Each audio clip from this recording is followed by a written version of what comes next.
think a secret line. I don't know. Jesse's saying we got somebody on the line. We're going to the phone? Going to the phone. Oh, okay. Okay. You know who it is? No. Just read it in the text. Oh. We're going to the phone lines. Okay. I didn't know the phones worked. My bad. Yeah, Chris. we're going to Chris from Elk Grove. How y'all doing, guys? You know who that is, right? Chris at Elk Grove. It's happened. It's finally happened. Oh, no.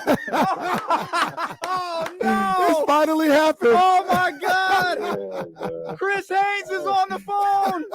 The bid is dead. My sources were telling me, man, my name kept coming up, how I was a no-show here and there. I'm like, man, let me pop in on my dudes, man. Oh, my God. Oh, man. Chris Haynes in the building, everybody. Chris Haynes, they going crazy right now. Chris Haynes in the building, man. This is, I don't even know what to do. What do I do with my hands? That's right. I'm here, man. It's all love, y'all. How y'all doing, man? We good, man. We appreciate you. We appreciate you, of course. Chris Haynes, TNT, one of the most prominent writers in the world from Elk Grove. So, like, you've obviously been tipped off on the bit that, like, it's been a running joke that we there were 2 times, I think, that we reached out to you to get you on the show. And like a day later, and I know it was just a coincidence, but it was really funny. You were on Deuce and Mo show. It was like, man, this is so it just became funny to us. Oh man, it's all, man. Look, man, I would never try and slight you brothers, man. It was never like that, man. I don't know if I can't look. I honestly can't remember what happened. But you know, look, man, I'm on, man. I wanted to make sure, because like I said, my sources told me it became a running joke. So I'm like, let me jump on here and show them what the joke is about. So let me get up in here with y'all. And you know what it is, man. Every time we see Chris Haynes, you know, it was always love, man. Yeah. It was always, I already knew what it was. It was just some kind of mix-up, because every time we see him, it's always love. So I seen him last night, and I told him, I said, Chris, man, when you coming on the show? He's like, man, anytime, man. You know what it is. I was like, Chris, the bid on the show is you never coming on the show. And he's like, what? That's what they said. He said, hey, man, I'm going to come on there tomorrow, man. It was a good time, man. So he made it happen, man. That's my guy, man. But you were there last night, Chris. Kings Warriors, man. What you thinking about this Kings team right now? Yeah, I mean, look, I think I was at the first 4 games of the Kings. They start off 0-4. And, you know, you had to wonder a little bit, like, okay, well, are things really changed? Like, is there really a shift? I like what Mike Brown was doing over the preseason, and it seemed like he got the players' ear. But you just see this turnaround right here, man. It's like, even through that, you know, starting off the way that they did, I still didn't get the belief in talking to De'Aaron and talking to Keegan. Like, I didn't get the belief that guys gave up. You know, it's kind of easy to give up when you've been there. Yeah. You know, been there so long. You know, this team, you know, what's the drought? What's the playoff drought right now? Long. How many years? Long. 16 to be exact. This is year 17. Yeah, so for a lot of these guys, this is all they know. It's like to go through these times that they don't know how to, you know, get over that hump. But I mean, if you look at that game last night, Golden State had it. They had a sizable lead. I believe they were up by 15 at one point. Yep. And so they came back, man. They persevered. De'Aaron Fox is finishing games now. I think that was the next step for him to learn how to close games and take control. And we're seeing that. You know, Keegan Murray is like the oldest playing rookie I've seen in a while.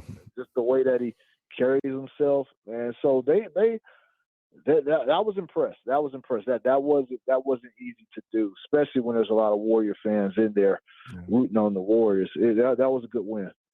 Chris, you see the best players in the world on a very regular basis, man. What are you seeing from De'Aaron so far this year? Because he's different. He's just on a different level right now than we've ever seen him before.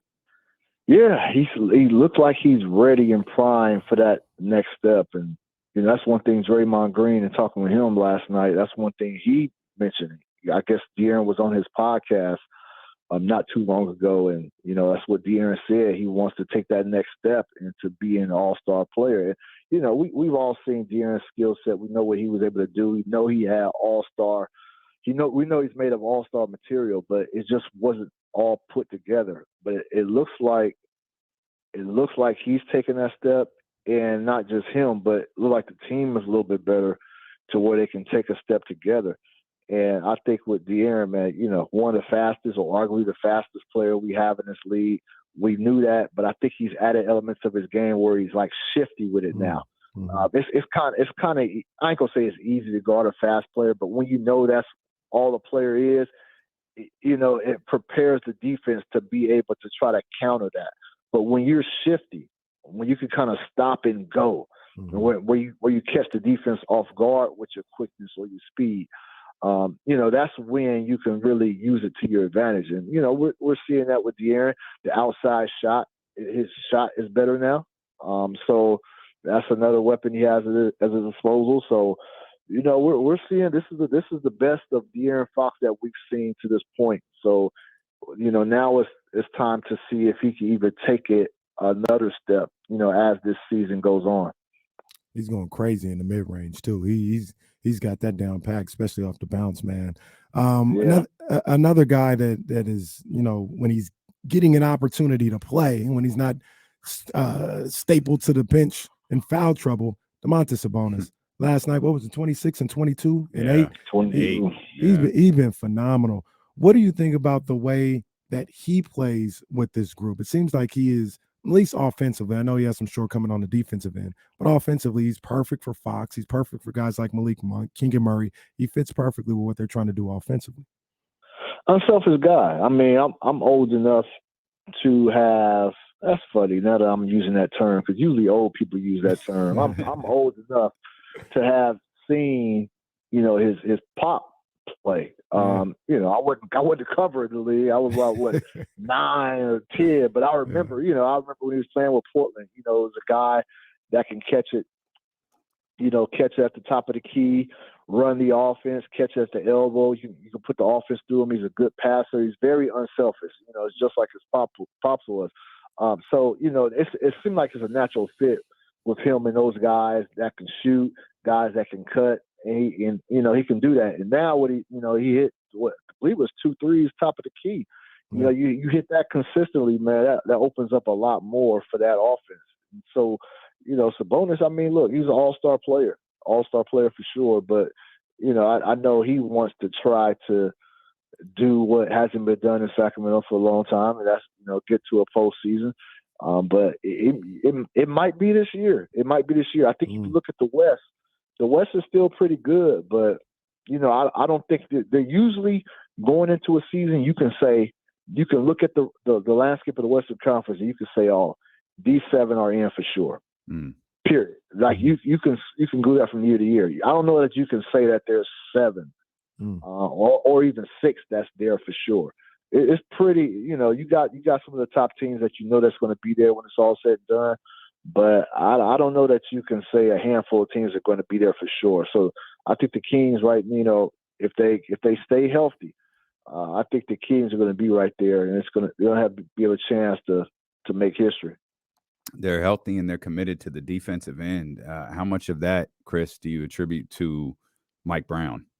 That's all Coach Brown. That's in his DNA. That's one thing you ask LeBron about him. What does he remember best of his years being coached by Coach Brown? It was just the accountability on that end. Making guys like you didn't play. You were not going to play if you didn't commit to that end of the ball. And I'm kind of curious. Well, not curious, but I'm a little surprised that I didn't see Keegan Murray being a guy that would be guarding, some of the best wing defenders or even point guards. You see him guarding Steph last night. That I didn't know he was that versatile. And obviously there's things that he has to learn about where to have his hands at, when guys are shooting, because he got called for 2 fouls on Stephen Curry while he was shooting a 3, which is a no-no. So, he got to worry about hand placement and putting his body in the right position. But as far as moving his feet and being there, he was lock and step, with Steph or any other guys he was guarding. So he definitely has the attributes to be a good defender in this league. And that's the one thing that Mike Brown has identified. And I think that's why we're seeing him, on some of these top players from the get-go. So that's only going to bode well for Keegan, as he progresses as a full two-way player in this league. But, Mike Brown got these guys bought in. I think that's one thing. If you look at the coaches over the last 4 or 5 coaches the Kings have had, Mike Brown is the epitome of a defensive-minded coach, and that's something that they haven't had. Chris, man, we appreciate you, big dog. You're a real one. We got 559 ties. We got Sac City ties. Shout out Steve, JT, Coach Jones, all our people over there, man. And we connected, big dog.